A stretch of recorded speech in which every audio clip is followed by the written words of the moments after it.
The story we've been told about water is a lie. The planet isn't running out of water. It's running out of peace. For a century, we fought over oil. Now, the ultimate strategic resource is blue gold, from the Nile to the Indus. Ancient rivers are becoming the front lines of a new global conflict. It's a silent war fought with dams and diplomacy, a crisis of survival, with solutions you've never heard of. Presenting you the full story, a special ATM documentary. They report the chaos. We reveal the agenda. Good evening and welcome to ATM. For decades, we've worried about oil, about energy, about the conflicts over black gold, a resource that has profoundly shaped geopolitics and driven global economies, often leading to international tensions and strategic alliances. But what if the next great war isn't fought over the energy that powers our machines, the fossil fuels that have defined an era, but over the very resource that sustains all life, a fundamental element for every living being on this planet? From the smallest microbe to the largest whale. What if the real blue gold isn't a precious gem, a rare mineral, or a coveted metal, but water itself? The warnings are no longer whispers. They are shouts from a world rapidly running dry, facing an unprecedented crisis that threatens our very existence and stability. The vanishing blue is here, a stark reality that demands our immediate attention and collective action. This isn't a future problem, a distant threat on the horizon. It's a present-day crisis unfolding before our eyes, impacting communities and ecosystems right now. Today, 2 billion people worldwide lack safely managed drinking water. This staggering number underscores the immediate and critical nature of the global water scarcity crisis, affecting communities on every continent, from bustling cities to remote villages, impacting daily life and long-term development. Regions like the Sahel in Africa, the Middle East, and parts of India are already living with critical shortages, facing daily struggles for this essential resource, impacting every aspect of life, from agriculture and health to education and economic stability. These areas are on the front lines of this crisis. The situation is dire, and it's getting worse, impacting communities and ecosystems across vast stretches of our planet, threatening stability and well-being, and creating a ripple effect of challenges that extend far beyond local borders. The consequences are global. In some communities, the search for water consumes hours of a day, a relentless burden on daily life that prevents economic and social development, trapping entire populations in a cycle of poverty and hardship. This daily struggle diverts time and energy from productive activities. Children miss school, adults can't work, and health crises explode due to contaminated water and poor sanitation, creating a devastating cycle of poverty and suffering that traps entire generations, hindering progress and perpetuating inequality. These aren't just statistics. These are lives utterly consumed by the struggle for a basic human right, a fundamental necessity for survival and dignity, a right that is increasingly denied to millions, leading to profound human suffering and injustice. And what is driving this accelerating crisis? Climate change is the ultimate multiplier, intensifying existing vulnerabilities and creating new ones, disrupting natural water cycles and exacerbating the challenges faced by already water-stressed regions. It's not just about less rainfall. It's about unpredictable rainfall, leading to extreme weather patterns that disrupt natural water cycles, causing either prolonged droughts or sudden, devastating floods, making water management incredibly difficult and unreliable. Extreme droughts followed by torrential floods contaminate what little water exists, making it unusable and further exacerbating scarcity as infrastructure is damaged and water sources become polluted, posing severe health risks to affected populations. Melting glaciers, once reliable water towers for billions, are now receding at an alarming rate, threatening future supplies for entire regions, particularly those in Asia and South America that depend on glacial meltwater for agriculture and drinking. We are acutely aware of this. Our critical water supplies, fed by Himalayan glaciers, face an existential threat from these changes, impacting our agricultural sector, energy production, and the daily lives of millions. Climate change isn't just making water scarce, it's making it a weapon of chaos, fueling a global thirst that will inevitably lead to conflict and displacement as communities compete for dwindling resources and forced migrations increase.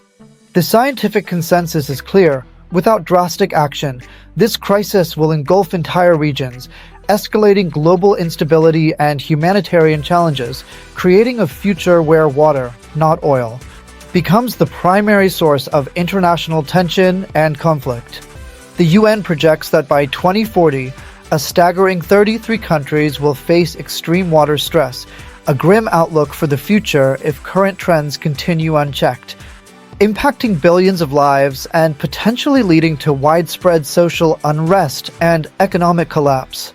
This is not a distant, abstract problem. It is a fundamental threat to our food security, our energy production, our health, and ultimately, our peace and global stability, demanding immediate and comprehensive solutions from all nations.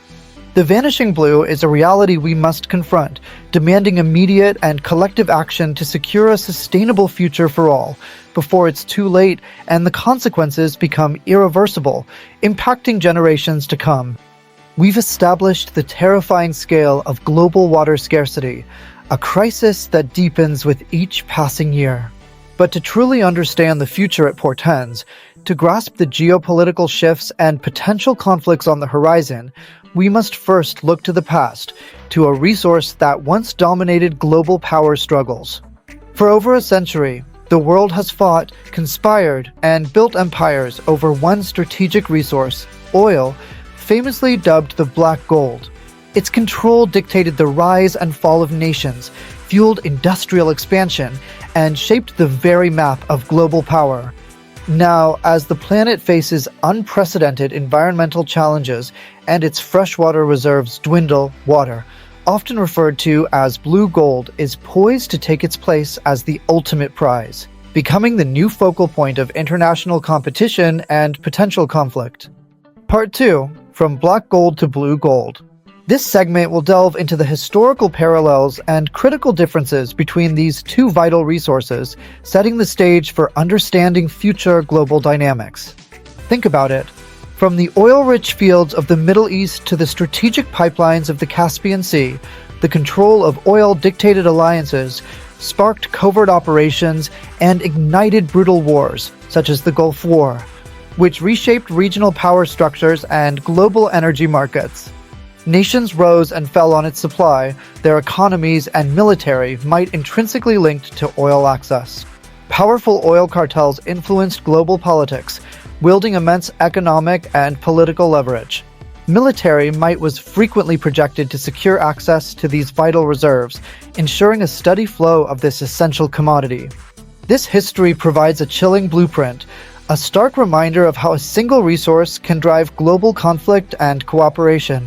Water is not just a resource, it is the foundational resource, more fundamental than oil to the very existence of life and civilization. Without it, there is no agriculture to feed growing populations, no industry to drive economies, no energy, as thermal and nuclear power plants rely heavily on water for cooling, and ultimately, no human life. Its absence means the collapse of societies. Its essential, irreplaceable nature, coupled with increasing scarcity due to climate change and population growth, makes it an even more potent catalyst for conflict than oil ever was. The demand for water is projected to rise even more steeply than the historical demand for oil. The parallels are undeniable and deeply concerning. Just as oil fueled the Industrial Revolution and shaped the 20th century, water sustains our very civilization, underpinning every aspect of modern life, from food production to sanitation and economic development. Nations are already beginning to view freshwater resources not as a shared blessing, a common good for all humanity, but as a strategic asset to be controlled, hoarded, and even leveraged for political and economic gain, mirroring past behaviors with oil. Corporations are already buying up water rights, transforming a public good into a private commodity. Powerful states are funding massive dam projects on transboundary rivers, effectively controlling the flow to their downstream neighbors, creating hydro-hegemony and potential disputes. The scramble for control over water is not a theoretical future scenario, it is a developing reality, playing out in boardrooms, diplomatic negotiations, and local communities, just as the struggle for oil once did. This shift marks a profound change in global priorities. This redefinition of water, from a common good to a strategic asset, is rapidly turning hydrological basins into geopolitical flashpoints. Regions like the Nile Basin, Mekong River Basin, and Indus River Basin are already experiencing heightened tensions over water allocation and management. The tensions that once simmered around oil fields, leading to military interventions and proxy wars, are now boiling over around rivers and lakes, threatening to escalate into full-blown conflicts as nations vie for control over dwindling supplies. The history of oil has shown us how vital resources can become the ultimate prize, leading to unprecedented conflict, economic disruption, and humanitarian crises. It serves as a stark warning for the future of water. With water, the stakes are infinitely higher, as its scarcity directly impacts human survival and ecological stability. We've drawn the parallels between black gold and blue gold, highlighting the dangerous trajectory we are on. Now, in our next part, we will expose the specific frontlines and flashpoints where water wars could erupt, threatening to engulf entire regions in conflict, displace millions, and fundamentally alter the global geopolitical landscape. The history of oil provides a chilling blueprint for conflict, but the front lines of the water wars are not in the desert oil fields. They are etched along the banks of the world's great rivers. These are the lifelines for billions, and they are becoming the fault lines of 21st century conflict, shaping geopolitical landscapes and human destinies. Tonight, we journey to these flashpoints, exploring the intricate web of environmental, political, and social pressures that define these critical water disputes. Our first flashpoint is the longest river in the world, the Nile. For millennia, Egypt has viewed its flow as a sacred, historical birthright, essential for its very survival. But upstream, a resurrected Ethiopia has built the Grand Ethiopian Renaissance Dam, a colossal monument to its ambition and a symbol of national pride. For Ethiopia, GERD is a vital source of electricity, potentially doubling its production and benefiting a country where only half the population currently has access to power. For Egypt, however, it is an existential threat, giving Ethiopia the power to control the very water that sustains its 100 million people, a resource on which 90% of its water supply depends. Tensions between Egypt, Ethiopia, and Sudan have persisted since Ethiopia proposed dam construction on the Blue Nile in 1978, escalating significantly with the GERD project. In 2013, Egypt even considered military intervention to halt the dam's construction, highlighting the severity of the dispute over water rights.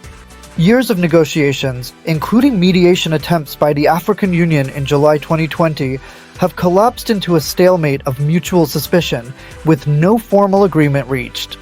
Military rhetoric from all sides is escalating, transforming the GERD from a mere dam into a showdown between two of Africa's greatest powers. It is a clash of history and future, with the fate of a region hanging in the balance, intensified by the UN's projection that the Nile region's population will double by 2050. This growth will intensify pressure on water resources, as 10% of the region's population already faces scarcity, potentially rising to 35% by 2040 due to climate change. Recent accusations have arisen between Ethiopia and Egypt regarding the GERD's role in Nile floods, with each blaming the other for mismanagement. Our next flashpoint is the Indus River system, the lifeblood for Pakistan, originating in the Himalayas and flowing through India before it reaches us. The Indus Waters Treaty of 1960, brokered by the World Bank, has been a remarkable, fragile success, surviving multiple wars between India and Pakistan. Under this treaty, India controls the eastern rivers, while Pakistan controls the western rivers, with India allowed limited irrigation and unlimited non-consumptive uses, like power generation on the western rivers. But that treaty is now under unbearable strain as India, the upper riparian state, is building a cascade of dams and hydropower projects on the tributaries. Pakistan fears these could be used to regulate or restrict water flow, especially in times of political crisis, with some reports even indicating India has suspended the treaty. Climate change is acting as a terrifying accelerant, with our shared Himalayan glaciers, the source of the river, melting at an unprecedented rate. This means less water for everyone in the long run, shrinking the pie while political tensions make everyone grab for a bigger slice. This isn't just a dispute, it's a nuclear ticking clock, as Pakistan reportedly considers any disruption of water flow from shared rivers as an act of war. Our final flashpoint reveals a new, more subtle form of conflict in Southeast Asia, where China is the upstream superpower. Its territory is the source of the mighty Mekong River, a lifeline for nearly 70 million people in Myanmar, Laos, Thailand, Cambodia, and Vietnam. On that river, China has built a series of mega dams, giving Beijing a terrifying power to control the water flow. With these dams, China can effectively turn the tap on or off, impacting fishing stocks and the agricultural fate of 5 neighboring countries. The contrast is stark and immediate, as cracked and dry riverbeds appear in Vietnam where a tributary once flowed, illustrating the devastating effects of reduced water. This is hydro-hegemony, control without conquest, revealing the nature of the new water war, fought not with soldiers, but with concrete and steel. The Mekong River Commission, formed in 1995, aims to promote dialogue, but its effectiveness is limited, and concerns persist about the impact on millions. China's dams can reduce natural flow by up to 70% in the wet season and cause downstream river levels to be 4 times more than normal, creating food insecurity. It is a silent war, where you can cripple a nation without firing a single shot, a chilling testament to the power of water in the 21st century. We've journeyed to the front lines of the world's emerging water conflicts, a crisis exacerbated by climate change, population growth, and unsustainable management practices. This scarcity is not just an environmental concern, but a geopolitical challenge that threatens food security, economic stability, and regional peace. But what if the most dangerous weapon in this new war isn't a missile or a tank, but the dam itself? What if the conflict is fought not with soldiers, but with engineers and bureaucrats manipulating the very source of life? This is the unseen battlefield of the 21st century, where water is the silent weapon. It's a strategic game played with infrastructure, where control over vital resources dictates power and influence. The concept of hydro-hegemony, which we saw with China's control of the Mekong, is the subtle face of this new conflict. This involves the control and manipulation of water resources by a powerful state, often at the expense of others, extending beyond physical dominance to include economic and political influence. But sometimes, the weapon is used far more brutally. In modern warfare, water infrastructure has become a primary target, as seen in the devastating destruction of the Kakhovka Dam in Ukraine. The devastating real-world destruction of the Kakhovka Dam in Ukraine set a terrifying precedent.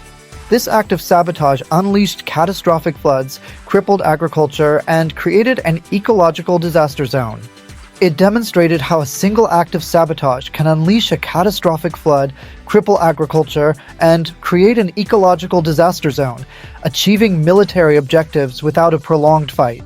This highlights the vulnerability of critical water systems. This weapon can also be turned inward. As scarcity intensifies, control over water within a nation becomes a tool of power, fueling internal conflicts and forcing mass migration from neglected regions, creating instability that can collapse a state from the inside out. This internal weaponization of water can lead to profound societal disruption. But a future of conflict is not inevitable. The crisis is man-made, which means the solutions can be too. Human ingenuity offers hope through technological solutions and diplomatic efforts. While the challenges are immense, human ingenuity is rising to meet them. From the deserts of Israel, drip irrigation technology has shown the world how to grow more food with a fraction of the water, revolutionizing desert agriculture and demonstrating efficient crop production with minimal water usage. Technology offers hope.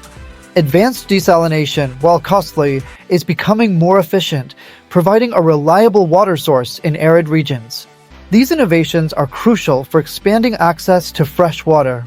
Wastewater recycling, once unthinkable, is now providing safe drinking water for millions in places like Singapore. This process transforms sewage into clean, drinkable water, meeting a significant portion of the nation's water demand and showcasing a sustainable approach to water management. But technology alone is not a silver bullet. The most powerful tool we have is diplomacy. International cooperation and agreements are essential for sustainable water management across borders. Treaties like the Indus Waters Treaty, while strained, have proven that even bitter rivals can cooperate on water. These agreements are the blueprints for survival, demonstrating that shared resources can be managed peacefully through negotiation and mutual understanding, as exemplified by the Danube River Protection Convention. The coming water wars are not a prophecy, they are a warning. They are the consequence of our current choices, a stark reminder of the potential for conflict if we fail to act responsibly and cooperatively. At its heart, this is not a story about geopolitics. It is a story about our shared humanity and our collective home. Addressing this crisis requires recognizing our interconnectedness and working together for a common future. The scale of this crisis can feel overwhelming, but silence and apathy are luxuries we can no longer afford. The time for action is now to prevent further environmental degradation and human suffering.